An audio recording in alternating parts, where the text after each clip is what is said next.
When people say to you, don't worry, everything will be okay.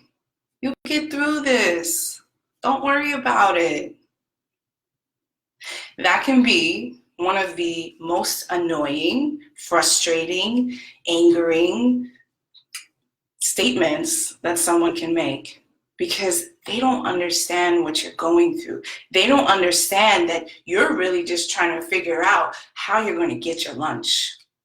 You're trying to figure out how you can pay for yourself to get on the train to get to your job interview. You're trying to figure out how you're going to make it through the week. You're trying to figure out how you can keep the lights on. So for someone to tell you, don't worry, everything will be okay, it's an extremely challenging statement to hear because you know deep down in your heart that it's not. That was me. Between the years of 2014 to 2016 and throughout the later part of my 20s, I was really struggling. I had decided at that point that when I was 27 years old, I would quit my job. And I was a teacher at the time, and I was miserable, and I decided I would quit my job. My family told me that was the craziest thing that I could ever do. And because I didn't want to admit to them that they were right, and because I was now living alone after being in a really unhealthy 5-year relationship, because I was starting my own business alone with no true idea of how to do it, because I was struggling through all of this, I didn't want to admit to my family that, yeah, they were right. I was crazy for trying to leave my job. I was struggling. So what did I do? I masked it all with charm and pride. I walked around like everything was okay and that nothing could touch me, nothing could affect me. I used my charm to mask all of my scars. But the truth was, I was in a lot of pain. I was hurting because I didn't know what I was going to do. I'm ashamed to say that I let pride get the best of me. You know, sometimes we get so much pride inside, we let pride get in our own way. We ourselves get in our own way. So what was I doing? I was dog walking, and I was making about $100 a week.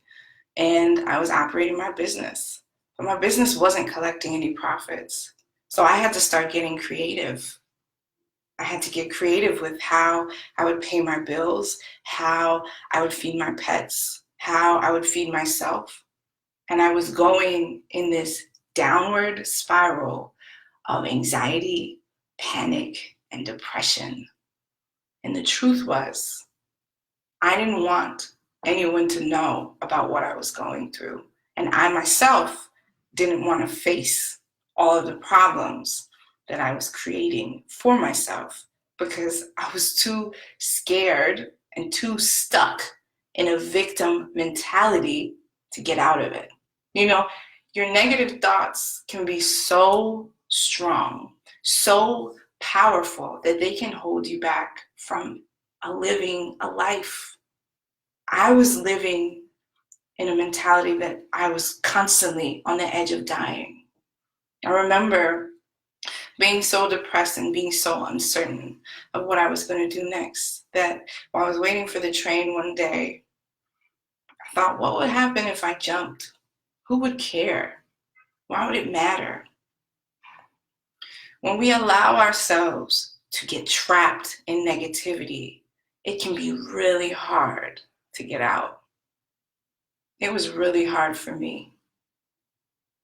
I remember at times having to feed I had 2 cats and 1 dog at the time. I had to feed all of them cat food, and feeling so ashamed about that. I remember having to go to networking events 3 to 4 times a week, and I used the excuse of I was trying to recruit people for my business, which was true, but really it was because I knew I would be able to have a meal.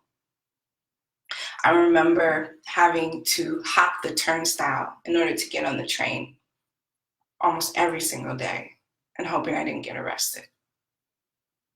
That was my life for a long time. And you know why I allowed that to go on? Because I was so stuck in a negative mindset. I was so stuck in victimhood that I allowed myself to really struggle. And it was all because I was too proud to get out of it. I was too proud to admit that I needed help. And that was a low point. That was a low point in my life. I didn't want to admit to anyone that I didn't know what I was doing.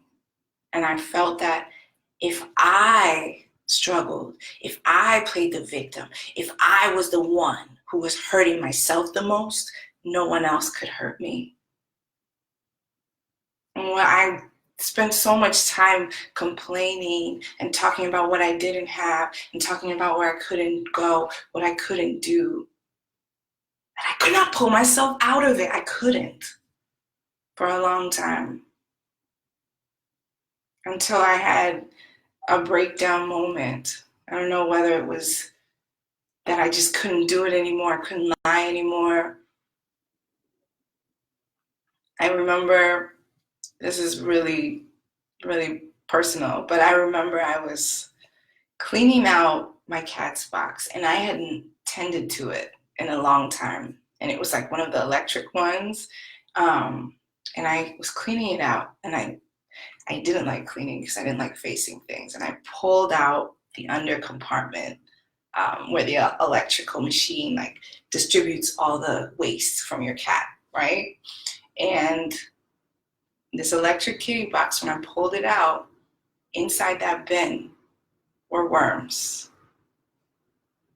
I had been avoiding so much in my life that it had turned to one of the most disgusting horrors that I had to face. And I knew at that point that something had to change. It was so disgusting. It was so gross. It was so, ugh, I still can't even imagine what I saw. That I had to realize, okay, Julia, you have to get out of this. There's something you have to do to change. And I started opening up to people. I started opening up to people and telling them the truth. And when I started doing that, it was freeing because I wasn't alone anymore. So when I started opening up to people, when I started asking for help, I was able to allow myself to stop being a victim. I was able to allow myself to stop thinking that the only way I could get people to care about me was to be in this helpless, childlike pose of, I don't know what to do, and avoid everything. I had to get out of this mentality of thinking that the only way I could get out of my struggle was through thinking other people were going to be responsible of taking care of me. I had to start taking responsibility for myself. And when I did that, when I got out of my own way, I started thinking more creatively.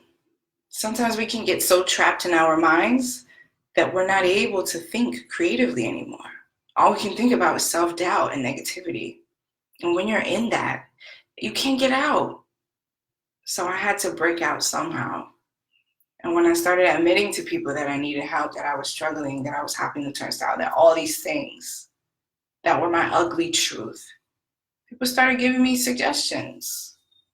And I had to swallow my pride enough to take those suggestions to heart.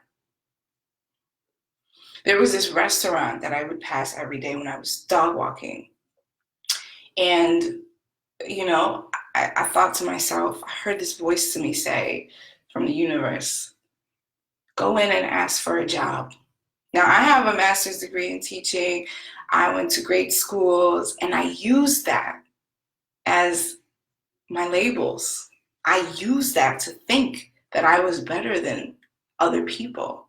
And I used that to think that I was better than certain jobs. And the truth was, I didn't realize how privileged I was as a child. I didn't realize how privileged my life was until I started struggling. And I had to get out of those labels. I had to get out of that mindset that I was too good for certain jobs. So I did. I went in there, I swallowed my pride, and I said, hi, are you hiring? I became a server and then a bartender, and I started making more money in tips than I had ever made, could imagine I could make. But it took me to get out of my own way and get outside of my privileged mindset. I had to prove to myself again that I could make money, that my life wasn't all about struggle, that everything would be okay. But I had to believe it for myself. And then I went on to work at Trader Joe's. I worked there for about 2 years almost. And in February of this year, I felt that in my spirit, it was time that I had built myself back up, and it was time for me to start pursuing my interests and start living for my dreams again. And since February, I've been on a mission to use my voice as an instrument to inspire the world. Today, I want you to ask yourself, what am I struggling in? And really be honest. What am I struggling in? And then I want you to think about, what are the things that I can do, whether it's ask for help, whether it's be more honest with myself, whether it's take accountability for, my actions. What are the things that I need to do? Who do I need to ask for help in order to improve this situation? And how can I get out of my own freaking way?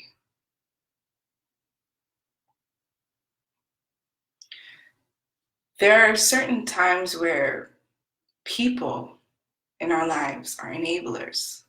There are people who, that saying, misery loves company. There are people in our lives who surround us when we're struggling.